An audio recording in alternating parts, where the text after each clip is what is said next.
We're in the Galerie des Batailles, and if anyone thought that war in Europe belonged to history, for the last 2 weeks we've seen that the choice by Russia under President Putin was to bring war back to Europe. In the face of this and the unheard of violence of Russia against Ukraine and its population is a tragic turning point for our history. We're all aware of the fact that it's a turning point as well for our societies, for our peoples, and for our European project. For the last 2 weeks, our response, ladies and gentlemen, this has just been said, we've responded through unity, rapidity, and a spirit of responsibility. Choices were made very quickly, all 27, with our institutions, and coordinated with all of our partners in the context of NATO and G7. Diplomatic work has made it possible to isolate Russia, inter alia, recently at the General Assembly of the United Nations. For 2 weeks now, Ukrainian men and women have been fighting courageously to defend their freedom, their democracy, their sovereignty, and the integrity of their land. Europeans have a clear position, unanimous and firm condemnation of the Russian aggression at all international levels, and we've drawn full consequences of this, inter alia with the resolution that was adopted at the General Assembly. Support to Ukraine. Together we've agreed to deliver hardware, not just humanitarian material, but also weapons. And we've proposed today that the European facility be added to the tune of some 500 million, which is going to allow us to go further in this line. Countries that in the past were traditionally neutral, Sweden, for instance, have decided for the very first time that for the first time in decades they would take an active role in the support to Ukraine. We also have economic support, humanitarian support. This will be continued. Some 2 million refugees have been welcomed. Madam von der Leyen has referred to this, and I'd like to thank the populations of the neighbouring countries, Poland, Hungary, Romania, and Moldova as well. And obviously France will be playing its role, and I would hope that we will be able to have the necessary mechanisms of solidarity that can be used in this overall approach. As of the very outset, we also deployed massive, unheard-of sanctions, and this was done very quickly. Second, fourth, 6 days of conflict, they were marked by European decisions of these unprecedented sanctions. We're willing to adopt other sanctions, and all options are on the table. The point of our discussion is to prepare ourselves to these sanctions if they were able to call a halt to the attack and the aggression, and could prepare us also for the consequences in the coming weeks and months. Our initial objective is, of course, a rapid return to peace, starting with a ceasefire, followed by a rapid withdrawal of Russian troops. And that is why keeping up pressure on Russia, and we're also maintaining a very demanding dialogue, in particular in conjunction with the German Chancellor. So the support to solidarity for Ukraine is what kept us very busy, particularly yesterday. We support Ukraine today, and we will do that for as long as the war lasts. And we will be there for the reconstruction of this destruction brought about by Russia. We will be there to help it to stand up and stay standing. The message that we've sent out to the Ukrainian population is that the path to our Europe is open to them. Their fight for freedom and democracy, for the values that we all share, has demonstrated that Ukraine is indeed a member of our European family. We also want the applications made by Moldova and Georgia as well be examined in line with our treaty by the European Commission, so that the acceptability can be determined in line with the provisions of our treaty. The Versailles Declaration, the agenda of Versailles that we've been discussing today, is linked to the fact that sovereignty in Europe, which might have been thought of by some as a slogan or a sort of French fantasy, is seen by all today as being crucial. This sovereignty, this strategy of independence has been there at the very start, also of the pandemic. We've seen what had to be done. It's there when we had to produce and deliver vaccines for ourselves and for other countries. We've seen it when we came out of the crisis, the start of the recovery, when we saw what was happening as regards the semiconductors, when we had delegated production to the other parts of the world, how difficult it was to return to the manufacturing of cars, for instance. And we're seeing it in the context of this crisis, where we can see how our food, our energy, our defense are all issues of sovereignty. We can cooperate. We want to be open to the world, but we want to choose our partners and not depend on any. That's what we mean by sovereignty. It's not protectionism. It's not a question of closing the door.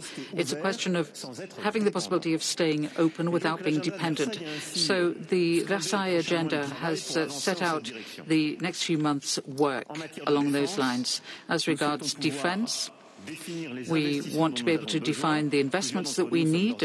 Several of us are already at the level of 2% of GDP invested in defense. Others have further efforts to make, but we're going to make coordinated efforts. We're going to identify our needs in budgetary terms. We're going to identify capabilities that are required. We'll also identify our needs when it comes to possible new conflicts, whether we're talking about shipping, maritime space, and also identify what we need in order to develop the European industrial tissue. If we're going to import more in the way of hardware from elsewhere, then there's not much point pursuing this sort of sovereignty. We need to think in terms of partnerships, yes, but we have to be able to decide to consolidate and to construct a defense industry with fewer standards but corresponding to an integrated market. So there are a number of decisions that we've already taken. Pour atteindre dès l'année dernière ces 2% d'investissement et pour relancer beaucoup de ces filières et de ces capacités. L'Allemagne a décidé il y a un peu plus de 10 jours. About 10 days ago, Germany in turn decided to make historic investments for the country. And Denmark made an historic choice, deciding to ask the people if they want to come back to the European security and defense project. You can see that everywhere around the European continent, historic choices are being made, and this is a major turning point. We need to have the organization so that we can build this joint ambition in defense. And this is what we have asked the Commission to do, so that by May, when we will no doubt have an extraordinary meeting of the Council before the NATO summit in June, in the summit meeting in June, we will work up a plan which is full for investment to get our industries up to the right capacity and capability level. And then we've got the question of climate strategy. We've started building our own independence. Getting out of fossil energy is a matter of becoming independent. And we know that moving away from coal was a special point. Then we moved to gas, but that's gas that we have imported and are still importing from Russia. The situation that we're in at the moment, and which we will have tomorrow, means we have to reassess this strategy and be even more ambitious with our climate plans. And for that, we will have a check on this by late March and see how we can provide the support for our populations for pricing. And we're going to work on this at the Commission with concrete objectives for prices and for refilling, so that we can guarantee there are mechanisms, which means that we're not subjected to the contingencies of the market or speculation of the market in particularly in crisis situations. Many of you have already taken steps to protect our citizens and companies, and we need to have European choices. And in the 2 weeks to come, we will do our best so that we can stand up to the price shock which comes from the geopolitical context. Prices were going up before the war, and they're continuing to increase because of the war. Then, of course, we have the sanctions which are coming in, and we must prepare ourselves so that we are not so sensitive to the dependency on Russia. And this is what we've scheduled for May for the Commission. As the two presidents pointed out, we have the plan to step out of the dependency on fossil fuels from Russia so that we can get out by 2027, so that we are no longer dependent on Russian gas, oil and coal. That's by 2027. This means there has to be new investment, new facilities, so that we can support our choices for renewables and for nuclear energy. You can see that March and May will be very busy for energy subjects. And there are other issues that we will have to work together on to ensure that we are independent and sovereign. There's the food strategy. And whether we're talking about wheat or maize or grain crops in general, we know that Ukraine and Russia are two huge markets, and Europe has already been upset by the war on the food supply market, and this will be even more so in 12 to 18 months with the impact on Ukraine and crops there. And there will be a major disturbance to food supplies in feed supplies. So we have to strike a new balance and look at food production so that we can have autonomy for our food production and for protein production. And we must reassess the strategy for Africa, because a number of African countries are going to be hit by famines in the next 12 to 18 months because of this war. Then there's sovereignty for other commodities, raw materials, for rare materials. And I've mentioned the question of semiconductors, there's healthcare. I won't go through the whole list, but we have this agenda. We will be going through this in the months to come with very concrete proposals for investments which will make it possible to have more sovereign and more independent Europe. We will be encouraging private investments. This is the idea with the tax on energy. And we're going to have the union of capitals, and we're going to look at the single market in different sectors. And we have to have the appropriate monetary possible. Yep. We're not going back to normal now, it's quite clear, and the Central European Bank will be following its work, and will be doing this very clearly in the current geopolitical context. And we'll have national investment policies to protect us from the impact of the war, to fund our solidarity, to fund our resistance to the impact of the war, and to defend our sovereignty. But the next point is that we need to have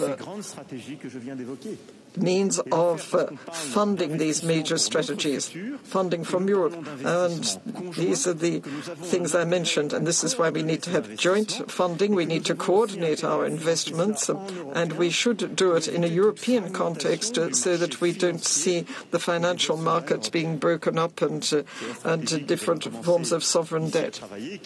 And this is what we've been working on as our strategy, and we'll be working on it for the months to come. And here we will have to be acting together, acting swiftly and with a spirit of responsibility.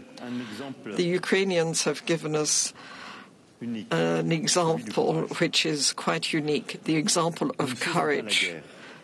We are not waging war. Europe is not waging war on Russia, but we're supporting Ukraine and we're sanctioning Russia. But we must have the courage to make historic decisions, to see that the defense of democracy and our values has a cost. The choice of independence has a cost. And sometimes we have to go back on some of the dogmas that we've been following for years, the different habits and ways of organizing things which we had. And I can tell you that the discussions we had yesterday yesterday and today have realized this awareness. And we can see there's a real ambition here from the Europeans here in Versailles to advance in that direction. And I would like to conclude on that.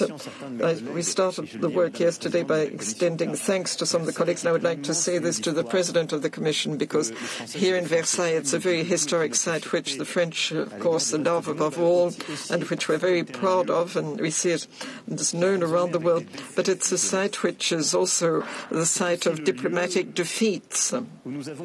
It's the site where we lost peace at the end of the World War. And we were there with an ambition to humiliate and divide Europe with the Treaty of Versailles.